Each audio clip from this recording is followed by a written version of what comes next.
Čus, tak hoď pozdrav, jak se cítíš? Nervózní. Nervózní.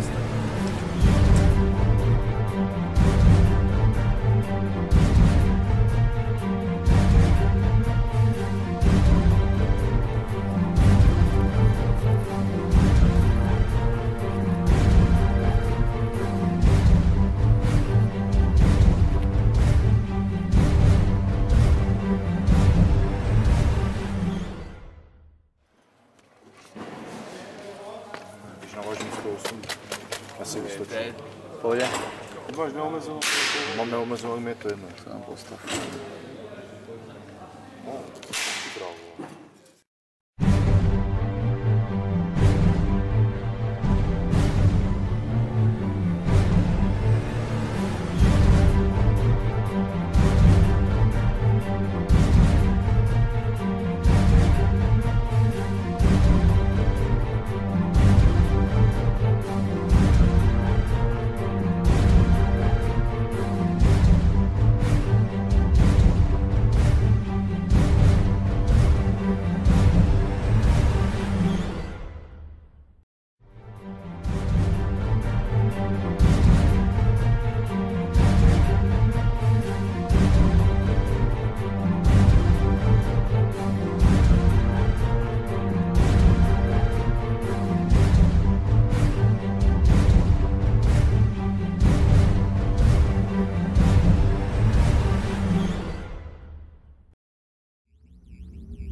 Do Modrého rohu z Prostějova Marcel Stavovský.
Jeho soupeřem bude v tomto prvním předzápase váze do 93 a na 93 kg omlouvám se Jetsan Džibuliškov, Kamil Chrobák.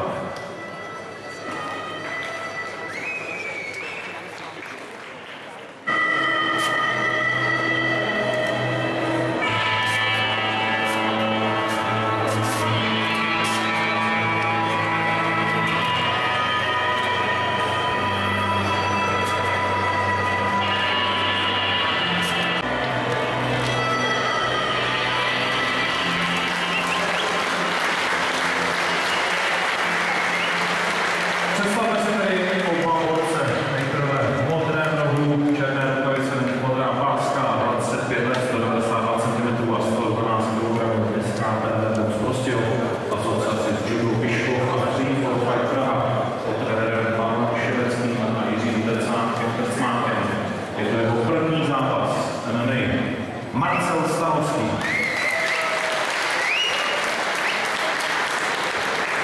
Jeho soupeř 33 let, 189 cm, 99 kg, Jetsan Džibuliškov pod trenérem Tomášem Mušinským.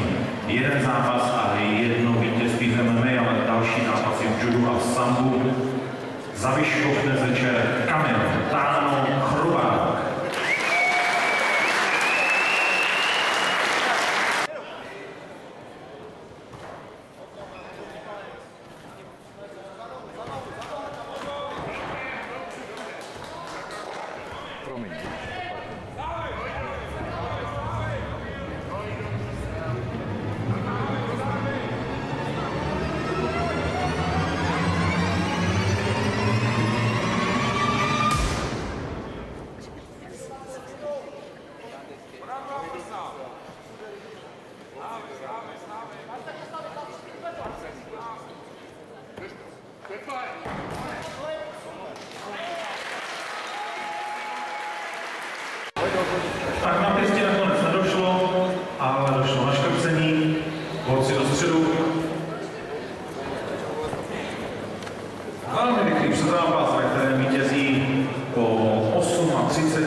Máme po zápase, co bys nám k tomu řekl?